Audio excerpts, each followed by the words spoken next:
Stuart Browne, thank you for joining me. You are an instructor at the Schulich Business School, but you're also the CEO of Pycap Ventures. And so you train a lot of people in, I guess, through the programs that you offer at the school on how to deal with many of the challenges that are associated with being a small business. Well, one of the biggest challenges that we have right now for anybody who's wanting to access any of the funding that's available is how to go about doing that. And I want to applaud you and the school for putting together a program that is going to assist small business owners like me to navigate their way through the myriad challenges of having access to that capital. Why? And so, one, congratulations for doing that, and people can find out that information. But I think what's top of mind for me is, why is it so important to the overall Canadian economy that we do everything we can to ensure the survivability of small businesses?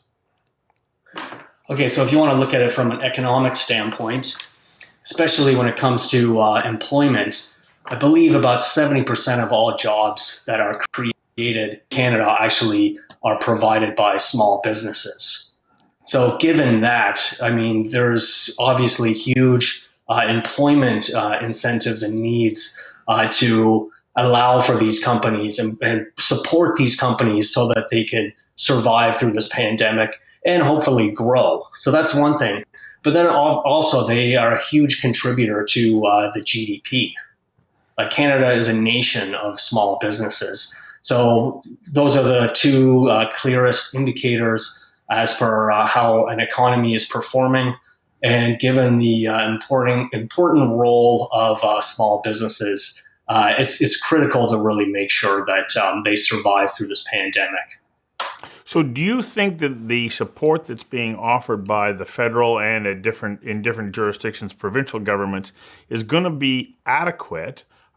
Question number one. The follow-up question to that is, do you think that the governments are going to be able to respond in a timely enough manner to ensure that some of those small businesses are still in business to receive those funds?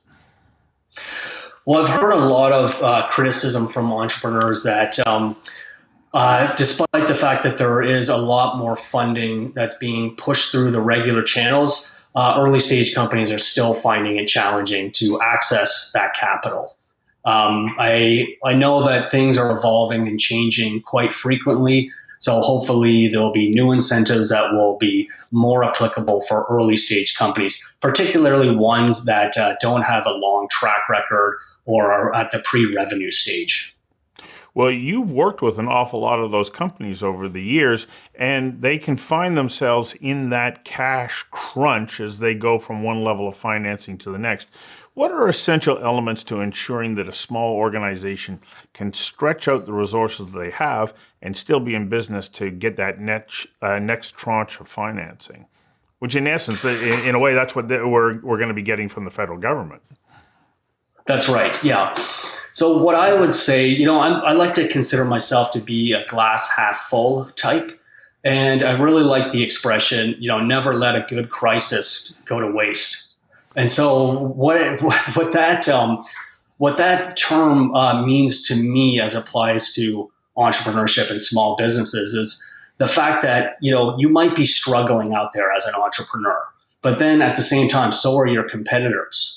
So if you could think dynamically and adapt, you might be able to uncover opportunities that maybe weren't available prior to the pandemic, as crazy as that may seem. So, Pycap happens to be doing quite well during this economic crisis, and it wasn't out of luck. I mean, my team and I put our heads together. We asked ourselves, what could we do to make the COVID-19 situation a benefit to our company? And so we started brainstorming, and that's the kind of mentality that entrepreneurs should have. We have a lot of partners that we work with, companies within our portfolio. I'm really happy to see that the entrepreneurs are really pushing hard to make their business successful. They're not, waiting around for the pandemic to end. They're not only seeking government handouts, but they're really trying to make their companies survive and thrive as well. And they're doing it in a way that where the focus is very much on solving problems that are existing out there. So it's seeing, the hardships that the general public is going through, or other companies, and finding solutions to help them. I think that's the best way to ensure a company's longevity. As you say that, I can hear some people going, yeah, sure, Stuart, nice attitude, but this is challenging. But I was also recalling a profile that I did of Norm Francis, who was the person who started Pivotal. And they were a company that was they were developing a particular software program. They had investor funding. That investor funding was running out. And it became clear to them that what they were developing wasn't going to work, and they were going to run out of money. So they looked around, they looked at the talent they had in their room, and they said, so we have a limited resource left. What else can we do? And they literally just switched what they were doing and went after another opportunity. And there's a whole bunch of people go, oh, come on, that's so hard. But if you don't do it, when the landscape changes, you have no chance of survival. That's right. And you talked about funding. So when I look at businesses, I always look at it from an investor's perspective. Like, if we're going to put money into a company, we want to make sure that that company can grow and increase shareholder value. So the true litmus test of companies coming out of the pandemic from an investor's perspective is, what did you do during the pandemic? And if a company's pitching us and saying, we diversified, we did a pivot, we put our core business on hold because we saw another opportunity to use our assets somewhere else, that speaks volumes to a company's ability to weather a storm and push through the hard times. Because if you could survive through a pandemic like COVID-19, that gives a huge amount of reassurance to an investor that you could survive through almost anything. One of the other things that I recognize, and the name of this show that I created is about leadership. It takes leaders to be able to find that calm, that determination, set new objectives, and go about making that happen. When in times that are not COVID-19 related, how important is leadership to you as somebody when you go or try and determine whether or not you're going to invest in that organization? I would say leadership is one of the key things, because to be a leader is to have a strong vision and to be able to communicate that vision effectively to have people follow you.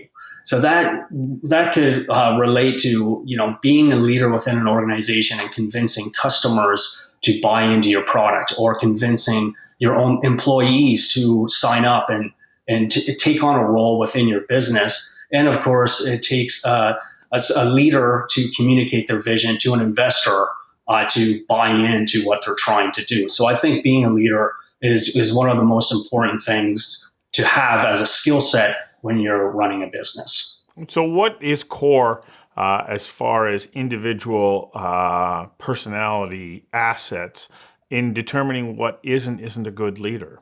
Because there might be some people going, okay, I'm finding myself in this situation, and I'm not sure that I'm a good leader. They may not recognize that they have those attributes, but what are some of those attributes? Well, when I first started my career in venture capital, some of the people who mentored me always would say, when you're looking to invest in a company, aside from how much you love the technology, you love the business opportunity, you love the future growth potential, the thing that you should be looking out for the most is the entrepreneur coachable? Like, will he or she take your advice when you have some to give? And it's not just about how you as an investor will work with that entrepreneur, but it also shows the entrepreneur's ability to adapt and be empathetic to others. Because that's essentially an important skill.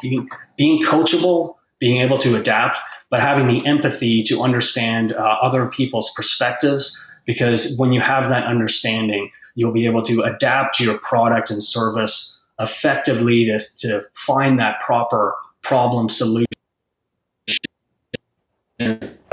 fit, and you're also going to keep your and ship moving in one direction with everybody feeling like they're being heard, basically.